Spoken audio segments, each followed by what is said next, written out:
পরিসংখ্যানের পরিসংখ্যানের সবচাইতে গুরুত্বপূর্ণ জিনিস, যারা এই পরিসংখ্যান পারবে তারা অবশ্যই গণিতে পাস করতে পারবে। এখন গণিতে পাস করতে পারবে, তাই তোমরা পরিসংখ্যান খুব ভালো করে প্র্যাকটিস করো। অর্থাৎ 2026 সালে এসএসসি পরীক্ষার্থী যারা আছো, তোমরা পরিসংখ্যান খুব ভালো করে প্র্যাকটিস করো। আজকে আমরা এই পরিসংখ্যান বিষয় থেকে কিছু ম্যাথ করবো, সেগুলো দেখো তো তুমি দেখো তো খুব ভালো করে।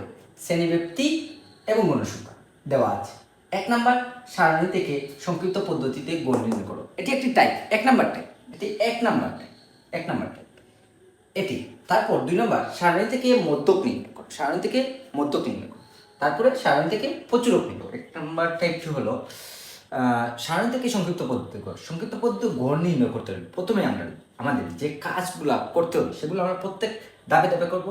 দেখো তো, প্রথমে আমি শ্রেণীব্যক্তিগুলো তুলে নেব, তারপর আমি গণসংখ্যা তুলে নেব, তারপর মধ্যমান। মধ্যমান অবশ্যই xi দ্বারা প্রকাশ করা। মধ্যমান নির্ণয় একটি সূত্র আছে, উচ্চসীমা প্লাস নিম্নসীমা বাই 2। তার মানে এই দুটি সংখ্যা যোগ করব, 2 দ্বারা ভাগ করব। তোমরা অবশ্যই ক্যালকুলেটরের সাহায্যে 30 যোগ 35 সমান ভাগ 2 মারবে। তার মানে তোমার 32.5 আসবে। তারপর 36 প্লাস 41 সমান ভাগ 2 মারবে। তার মানে তোমার 38.5। তারপরে এখানে আসবে 42 প্লাস 47 সমান ভাগ 2। তার মানে আসবে 44.5। তারপর 48 প্লাস 53 সমান ভাগ 2। তার মানে আসবে 50.5। তারপর 54 প্লাস 59 সমান ভাগ 2, অবশ্যই 56.5। তারপর 60 প্লাস 65 ভাগ 2, অবশ্যই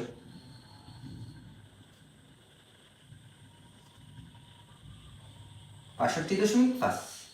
আমাদের মধ্যমান নির্ণয় করা শেষ। মধ্যমান নির্ণয় করার পর তোমাদের অবশ্যই দাব বিচ্যুতি অবশ্যই ইউআই দ্বারা প্রকাশ করে।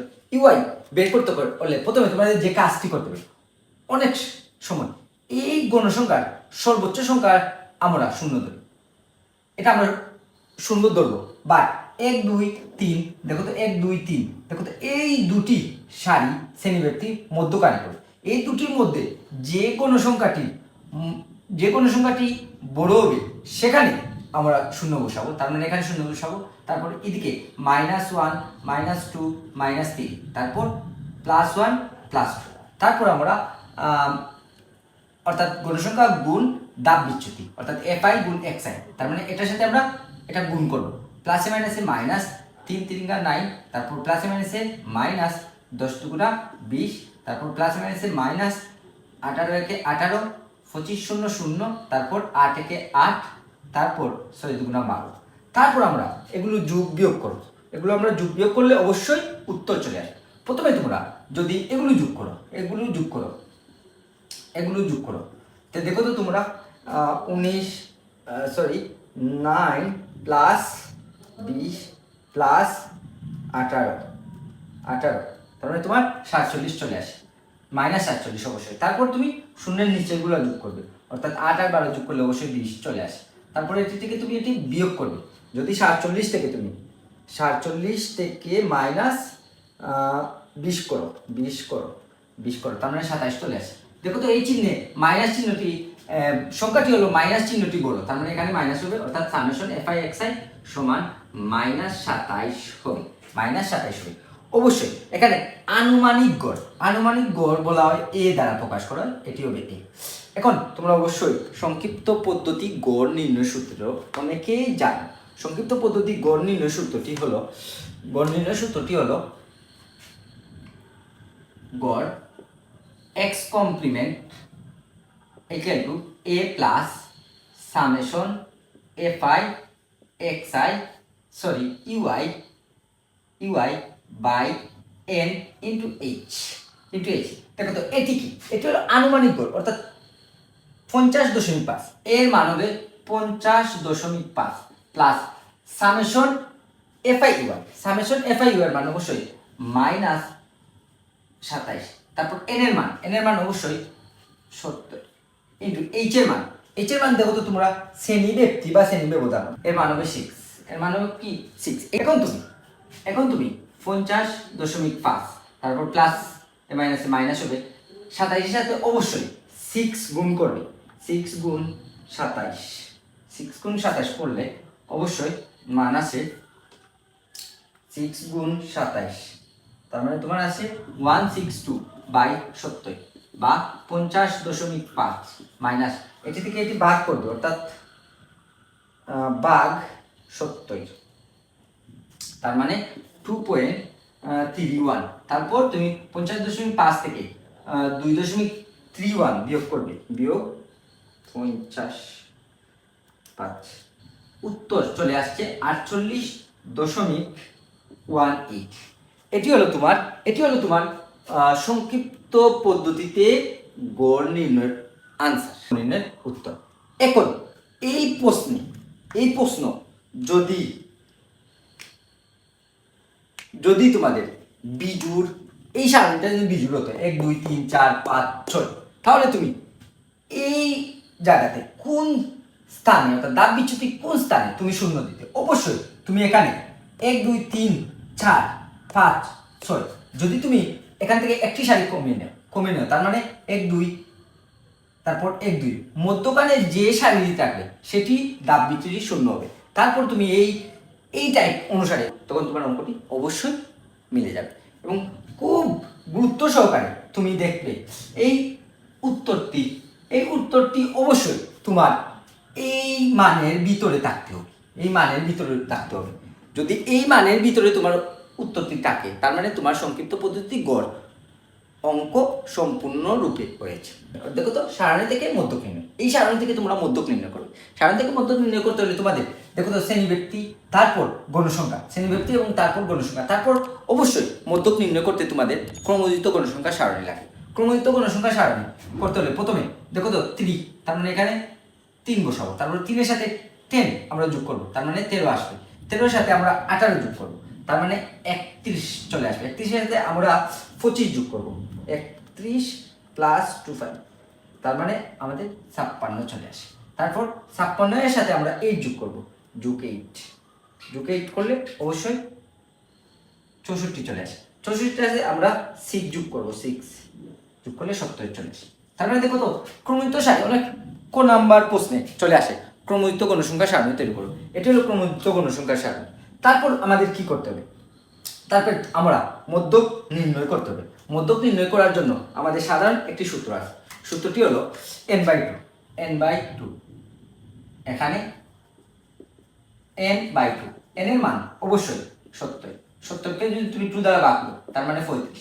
তারপর তুমি দেখতে হবে এই 35 সংখ্যাটি ক্রমোদিত গণসংখ্যার প্রথমে কোন সংখ্যার মধ্যে আছে, তার মানে তোমরা দেখো তো এই 35 সংখ্যাটি অবশ্যই 31 এর ভিতরে নাই, তারপর এই 56 এর ভিতরে তোমাদের এই 35 সংখ্যাটি আছে, তার মানে এটি হলো মধ্যক শ্রেণী।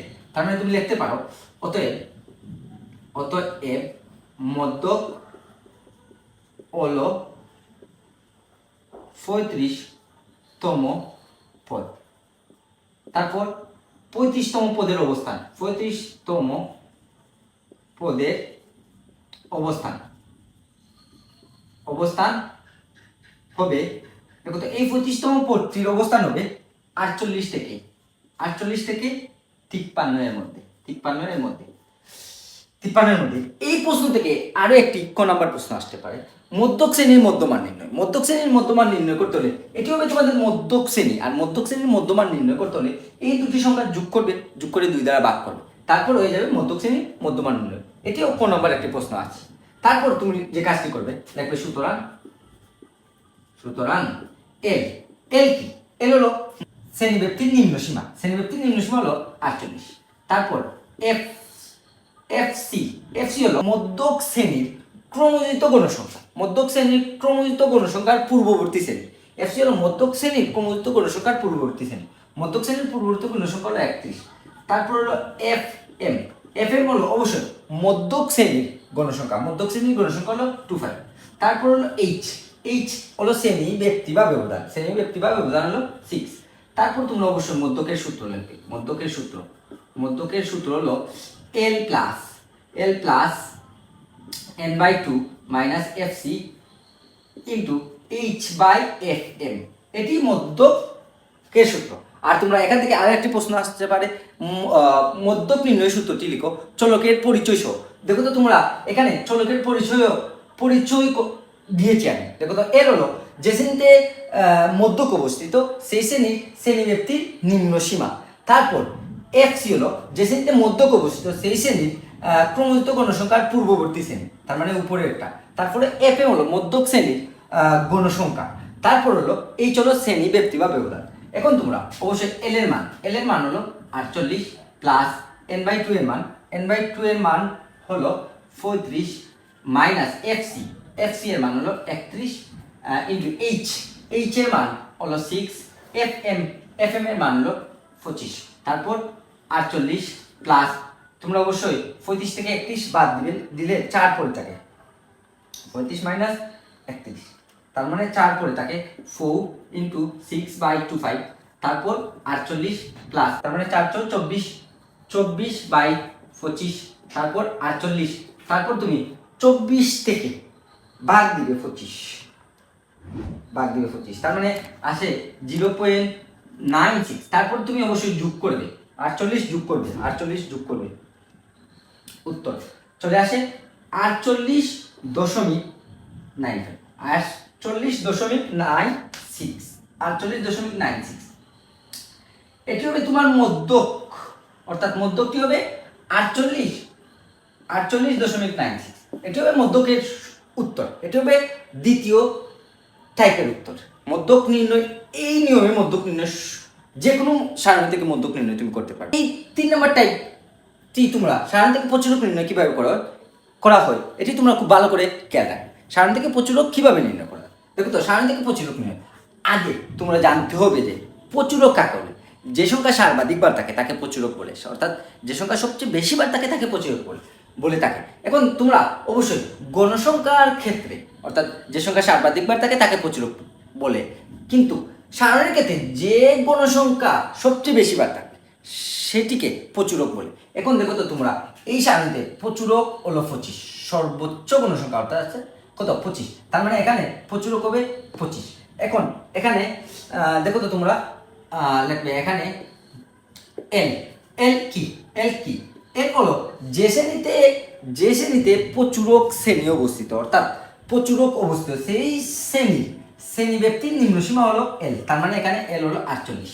তারপর F1 তোমরা খুব ভালো করে মনে রাখবে, অর্থাৎ আরো একটি ক নাম্বার প্রশ্ন চলে আসে, প্রচুরক নির্ণয় সূত্রটি লিখো চলকের পরিচয় সহ। তার মানে তুমি এল কাকে বলে আমি বলেছি। তারপর F1 অবশ্যই F1 যে শ্রেণীতে প্রচুরক অবস্থিত সেই শ্রেণীর পূর্ববর্তী শ্রেণীর পার্থক্য। তার মানে তোমরা যদি 25 থেকে উপরের সংখ্যাটি বাদ দাও, 25 থেকে 18 বাদ দাও, অর্থাৎ 25 মাইনাস 18, তার মানে 7 চলে আসে। তারপর F2 কি F2 হলো যে শ্রেণীতে প্রচুরক অবস্থিত সেই শ্রেণীর পরবর্তী শ্রেণীর পার্থক্য। তার মানে তুমি অবশ্যই 25 থেকে তুমি 8 বাদ দিবে, 25 থেকে তুমি 8 বাদ দিবে, অর্থাৎ 25 মাইনাস 8, 25 থেকে 8 বাদ দিলে অবশ্যই 17 করে থাকে। এইচ অবশ্যই তোমরা জানো, এইচ হলো 6।